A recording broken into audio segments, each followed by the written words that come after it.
la première chose qu'un chrétien doit faire pour que Dieu se révèle à lui, il faut qu'il puisse reconnaître que la clé, c'est quoi? C'est l'humilité. Regardons dans Jacques. Le secret majeur, c'est l'humilité.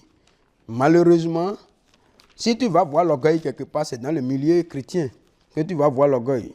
Chez les enfants de Dieu, les serviteurs de Dieu, c'est là où il y a l'orgueil. Parce qu'il peut lire quelques versets seulement là, il vient avec son intelligence pour donner son interprétation à lui. Et il ne veut pas s'humilier devant Dieu. C'est ça le problème. Alors, qu'est-ce que Dieu nous dit ici? Dans Jacques au chapitre 4, qu'est-ce que Dieu dit? Il dit, verset 3, il dit, vous demandez et vous ne recevez pas. Comme tu viens devant Dieu, oh Seigneur, je vais te voir. Mais tu veux voir Dieu, pourquoi? Il y a des gens qui disent, je veux voir Dieu, envoie-moi la puissance, l'onction, tout ça là. Mais attends, si tu vas devant Dieu, par exemple, tu demandes l'onction, tu veux voir Dieu, pour venir te gosiller, pour qu'on sache que c'est toi le tout-puissant, le mongo puissant, tout ça là.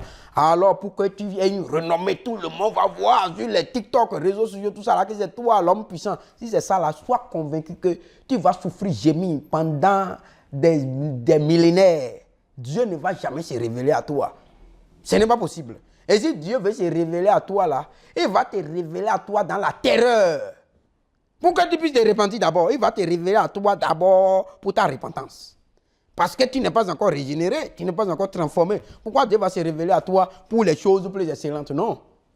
Donc, c'est le premier travail. Il dit, vous demandez, vous ne recevez pas parce que vous demandez mal. Dans le but de faire quoi? De satisfaire vos passions. La passion, oh, quand on parle de moi là, vraiment, sur les réseaux sociaux, vraiment, quand je viens là, on sait que oui, c'est le tout-puissant là, vraiment, il est content. Non, si c'est à cause de ça que tu demandes à voir Dieu, si c'est à cause de ça que tu veux la puissance de Dieu, si c'est à cause de ça que tu veux quelque chose, tu veux la révélation de Dieu, sois convaincu que Dieu, Satan va se présenter à toi pour dire que c'est lui qui est Dieu. Puis la Bible dit que Satan lui-même s'est dirigé en ange de lumière. Satan peut se présenter à toi, mais le vrai Dieu ne se présentera jamais à toi. Il se présente à toi, c'est pour te dire, répands-toi de l'état de ton cœur. Comment il a dit à Simon le magicien au travers de la bouche de Pierre, pour dire, répands-toi parce que l'état de ton cœur est mauvais. Tu es dans les liens, mais dans le fiel de Satan.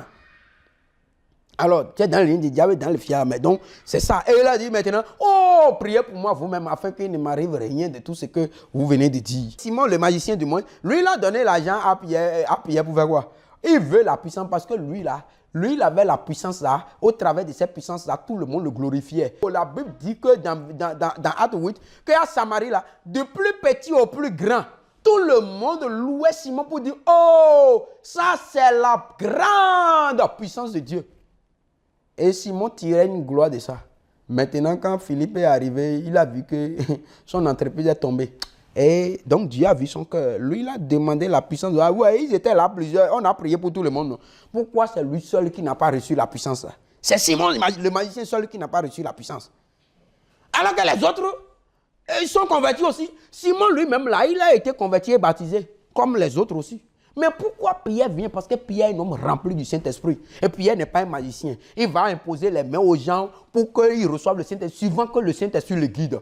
Alors, donc il a prié pour tout le monde. Simon aussi était dans le lot. Simon le magicien était dans le lot. Mais lui, il n'a pas reçu ça. Pourquoi il n'a pas reçu? Parce que l'état de son cœur est mauvais. Alors, il a été obligé maintenant de donner l'argent pour pouvoir obtenir. C'est ce qui se passe. C'est pourquoi tu vas voir beaucoup d'hommes de Dieu, pasteurs, serviteurs de Dieu aujourd'hui là.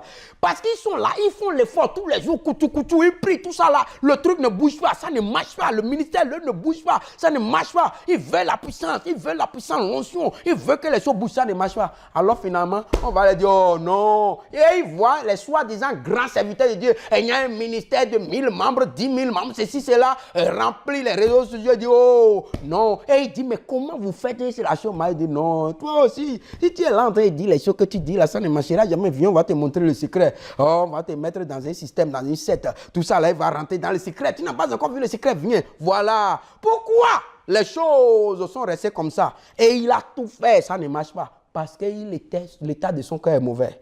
Et il cherche la puissance, donc il va donner l'argent comme Simon le magicien, n'est-ce pas? Il faut donner quelque chose. Alors que, donc, pour avoir Simon le magicien, lui, il est dans ce système-là. Donc, quand l'état de ton cœur n'est pas mauvais là, tu seras comme Simon le magicien. La puissance, tu ne peux pas le recevoir. Tu pries, tu ne le reçois pas. Alors, tu vas chercher maintenant les voies détournées, les voies compromises, les voies corrompues, comme Simon le magicien, pour donner l'argent maintenant pour recevoir. Regardez la réponse maintenant de Pierre, le vrai défenseur de l'évangile de Christ. la colonne de vérité. Regardez ce qu'il dit à Simon le magicien. Simon le magicien pense qu'il a devant lui un homme corrompu, d'un système diaboliquement corrompu comme lui. Verset 16, il dit car ils n'étaient pas encore descendus sur aucun d'eux. Ils avaient seulement été baptisés au nom du Seigneur Jésus-Christ. Verset 17, alors Pierre et Jean leur imposaient les mains et ils reçurent le Saint-Esprit. Leur imposaient les mains. Nous ne savons pas. C'est toute une ville. Vous pensez que toute une ville là, toute la ville de Samarie, vous pensez que Pierre et Jean ont imposé la main à des milliers de personnes? Non, non, non. Vous pensez ça? Vous comprenez ça? Vous pensez ça? Non. Là, il dit quoi? Et il a imposé les mains. Maintenant, il reçut. Ok. Vous pensez que maintenant, toute une ville, là, Pierre et Jean ont imposé les mains à toute cette ville et c'est Simon seul, ils n'ont pas imposé les mains. Vous pensez ça? Alors, verset 18, il dit, lorsque Simon vit que, quel Simon? Le magicien, vit que le Saint-Esprit était donné par l'imposition des mains des apôtres. Ah! Et il a vu que, mais lui-même, normalement, quand on est en train d'imposer les mains, lui-même devait venir ici, là seulement, là, et on va lui imposer les mains, non? Oui ou non? Vous pensez qu'il a fait ça et que les Pierre et Jean n'ont pas imposé les mains? Non. Lui, il n'a pas reçu. Parce qu'on n'a pas dit qu'on a imposé les mains à tout le monde, sauf à Simon. La Bible a dit ça? Non. Mais il a vu que ce n'est pas l'imposition des mains que la puissance a été donnée. Il s'est dit, bon, certainement que lui, là, il doit avoir peut-être que lui, là, son cas est particulier. Mais ce qui est particulier, c'est que son cœur est mauvais. Et lui désire la puissance pour des intérêts égoïstes, égocentriques, pour son orgueil. Il dit, il a offert de l'argent en disant, accordez-moi aussi ce pouvoir. Vous voyez, non? Ce pouvoir, afin que celui à qui j'imposerai les mains. Vous comprenez?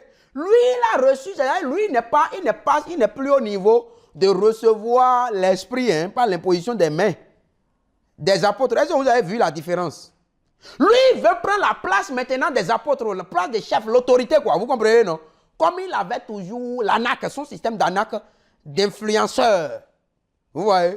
Il dit, afin que celui à qui moi-même j'imposerai les mains reçoive le Saint-Esprit. Simon, le magicien, ah, tu es un enfant né, tu veux commencer par courir en même temps, tu veux aller aux Jeux Olympiques en même temps. Tu viens de naître et tu veux aller aux Jeux Olympiques. Vraiment, tu as un mauvais cœur.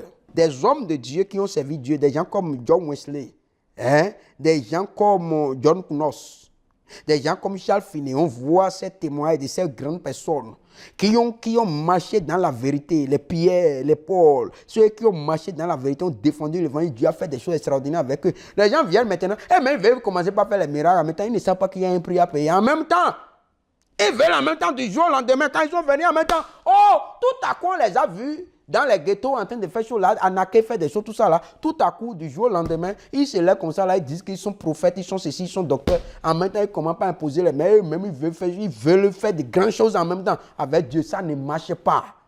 Chez Dieu, il n'y a pas de génération spontanée, il faut un chemin avec Dieu. On est d'accord. Jésus lui-même, qui est le Fils de Dieu, n'est pas la puissance du Saint-Esprit quand il est né. Mais la Bible dit qu'à l'âge de 12 ans, Jésus déjà, dans le temple, il a confondu tous les sages qui étaient dans le temple. Jésus pouvait commencer par exercer son ministère, mais il va devoir encore attendre 18 ans.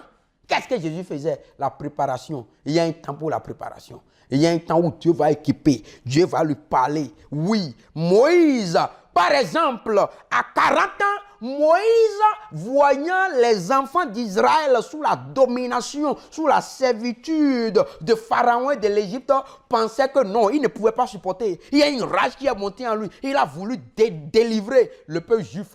Mais Moïse, tu n'étais pas encore préparé. Ton cœur n'est pas encore circoncis. Non. Il te faut de la préparation. Moïse pensait que c'est avec sa propre force qu'il allait, vous voyez non, qu'il allait délivrer Israël. Et il a attaqué le gars, il a tué, mais le problème est arrivé. Dieu a dû envoyer Moïse maintenant faire 40 ans encore dans le désert. 40 ans de préparation où Moïse sera brisé. En ce moment maintenant, Moïse l'impulsif, qui voyant quelqu'un en train de se battre avec son frère égyptien, saute en mettant sur lui, le trangle et le tue. Il était impulsif. Ah, il est Chanel.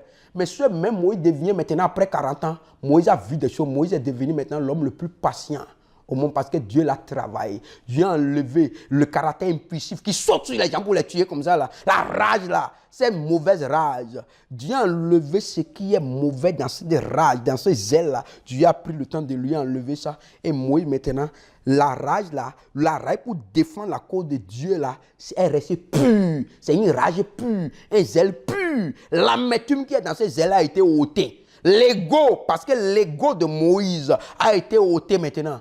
Alors Moïse est devenu un homme tranquille. C'est ça le problème. Donc, le secret, c'est quoi? C'est l'humilité. C'est pourquoi Jésus va dire, regardez, je retourne d'abord dans Jacques 4, là, avant de venir sur Matthieu. Voyons dans Jacques, au chapitre 4, il dit quoi? Il dit, vous demandez, verset 3, vous demandez et vous ne recevez pas, parce que vous demandez mal dans le but de satisfaire vos passions, comme je viens de le montrer. Les gens demandent puissance, ceci, c'est là pour satisfaire les passions. Ça ne marchera pas. Verset 4, adultère que vous êtes, ne savez-vous pas que l'amour de Dieu, l'amour du monde est inimitié contre Dieu? Celui donc qui veut être ami du monde se rend ennemi de Dieu. Alors, quand quelqu'un demande puissance, révélation, je vais avoir révélation de Dieu, tout ça là, c'est pour montrer que le monde puisse apprécier, pour dire oui, quand il passe comme ça là, les gens vont dire ça c'est le grand pasteur, c'est le grand prophète, c'est le grand apôtre, c'est le grand évangéliste, c'est le grand docteur, tout ça. Si c'est pour ça là, Dieu ne va jamais te donner de se révéler à toi. Verset 5, s'il se révèle à toi, c'est pour que tu puisses te repentir d'abord, pour que ton cœur change. Comme il a fait au travers de Pierre à Simon le magicien. Regardez ce que ce que Pierre dit à Simon dans Acte 8 maintenant. Il dit, verset 20, même Pierre lui dit, que ton argent périsse avec toi, puisque tu as cru que le don de Dieu s'acquérait à prix d'argent. Verset 21. Il n'y a pour toi ni part ni l'eau dans cette affaire. Pourquoi? Il dit, pourquoi il a dit ça? Car ton cœur n'est pas droit devant Dieu. C'est tout, c'est le cœur. Le cœur orgueilleux, gonflé. Oui, ton cœur n'est pas droit devant Dieu. Verset 22, il dit, répands-toi donc de ta méchanceté.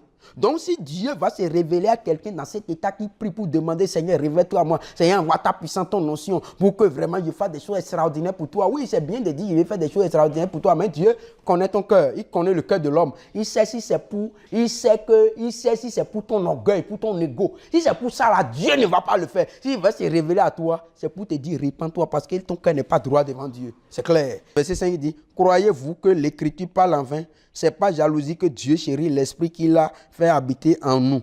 Verset 6 dit, il accorde au contraire une grâce plus excellente. C'est pourquoi l'écriture dit, Dieu résiste aux orgueilleux, mais il fait grâce aux humbles. Oui, c'est ça l'humilité. Donc, c'est le secret, c'est l'humilité. C'est d'être humble. Mais c'est quoi l'humilité? L'humilité encore, c'est un autre enseignement, il faut aller en profondeur. L'humilité, c'est quoi? L'humilité, c'est pas le fait de marcher doucement. Oh, vraiment, moi, je suis humble, je ne fais pas. Non, c'est faux.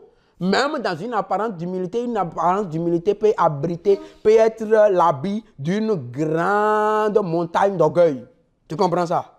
C'est ça le problème. Alors, c'est quoi l'humilité? L'humilité, c'est le fait de renoncer à soi-même, c'est se dépouiller lui-même. C'est ça l'humilité. Parce que quand on renonce à quelque chose qui n'a pas d'importance, n'est-ce pas? Donc l'humilité, c'est le fait que ta vie n'a plus d'importance pour toi à côté de la vie de Dieu, à côté de la gloire de Dieu. C'est ça la vraie humilité. C'est pourquoi Jésus va dire, donc c'est le secret pour recevoir la révélation de Dieu. C'est pourquoi Jésus va dire dans Matthieu 16, verset 24, qu'est-ce qu'il dit? Il dit, alors Jésus dit à ses disciples, si quelqu'un veut venir après moi, qu'il fasse quoi? Qu'il renonce à lui-même. C'est tout. C'est le secret. Tu dois renoncer à toi-même. Qu'il se charge de sa croix et qu'il me suive. Alors si tu renonces à toi-même, ta vie n'a plus d'importance pour toi, tu deviens un homme dangereux. Dangereux pour Satan. Parce que Satan n'a plus de valeur à donner à quelque chose pour te faire peur. Oh, il faut faire ceci. Il n'a rien à faire avec toi. Donc le secret, c'est de renoncer à soi-même. Comme le Maître Jésus lui-même l'a fait. Et je vais m'en arrêter là. Dans Philippiens au chapitre 2, verset 5. Je veux dire, Philippiens 2, verset 5, il dit, ayez en vous les sentiments qui étaient en Jésus-Christ. Verset 6. Lequel existant en forme. Quel est le sentiment qui était en Jésus-Christ? Lequel existant en forme de Dieu n'a point regardé comme une proie arrachée d'être égal avec Dieu. Verset 7. Mais c'est dépouiller lui-même. C'est ça. C'est pourquoi il dit, si quelqu'un veut venir après moi, qu'il renonce à lui-même. Jésus ne nous a jamais demandé quelque chose que lui-même n'a pas encore fait. D'abord. C'est pourquoi il a paru comme un vrai homme, un vrai Dieu. Pourquoi Jésus a pris cette forme? S'il n'était pas venu comme un simple homme, un vrai homme, comme vous et moi, ayant faim, qui a souvent faim comme toi et moi, nous avons faim, qui a souvent sommeil comme toi et moi, nous avons souvent sommeil, qui des fois se fatigue comme toi et moi, nous nous fatiguons. Alors, si ce n'était pas comme ça, là, on va dire non, ça là c'est Jésus. Lui, il est Dieu. Oui, mais attends, il est aussi vrai Dieu, vrai homme. C'est pourquoi il dit dans 1 Timothée 2, verset 5, il dit quoi? Il dit, il y a un seul Dieu, un seul médiateur entre Dieu et les hommes, Jésus-Christ, homme. Jésus-Christ est homme. À la croix, ce n'est pas Dieu qui est mort. Dieu ne meurt jamais. À la croix, c'est l'homme qui est mort. L'homme sans péché est mort à la croix. Donc, c'est la dimension humaine qui est morte à la croix. C'est la dimension humaine qui peut être faible. C'est la dimension humaine qui peut être fatiguée. C'est la dimension humaine qui peut digérer même mon esprit en tes mains. C'est ça. La dimension humaine peut mourir et on va l'enterrer. Mais la dimension divine, Dieu, Jésus-Christ, 100% Dieu, ne peut jamais mourir. C'est de ça qu'il s'agit. Alors donc, lui s'est humilié, il dit quoi? Mais il s'est dépouillé lui-même.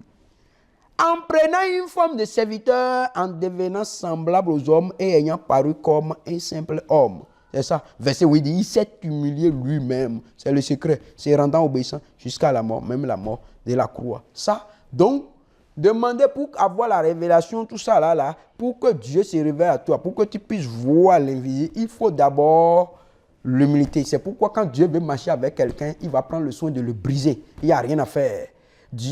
Ceux avec qui Dieu a travaillé à faire des choses extraordinaires, qui sont profitables éternellement, c'est des gens, Dieu va les briser. Dieu doit te briser jusqu'à un moment donné. Toi-même, tu vas te rendre compte que vraiment, ta vie, là, toute ton importance va perdre de valeur. Et là, l'importance de Dieu va prendre de l'ampleur dans ton cœur. C'est de ça qu'il s'agit. C'est le secret. Quiconque refuse de se briser, ira se compromettre pour aller acheter des fausses puissances, comme Simon le magicien a tenté de le faire. Et lui, il avait utilisé les fausses puissances, il avait acheté ça. Et il a pensé, quand il a vu Pierre avec la puissance de Dieu, il a cru que c'est les puissances de même valeur. Et il peut donner l'argent pour acheter. Ça là ne s'achète pas. Donc si toi tu es serviteur de Dieu, ou sur là, et tu te dit de venir chez, et il y a un gourou quelque part, ou bien il y a un père, les anciens nés quelque part, et il faut venir, et tu vas venir, on va t'imposer les mains, et il faut venir avec telle somme d'argent, ou bien ceci, cela, ou bien tu vas rentrer dans un système, et quand tu vas rentrer là-bas, on va te donner temps, on va te faire ceci, là. Il faut savoir que ça là c'est le faux.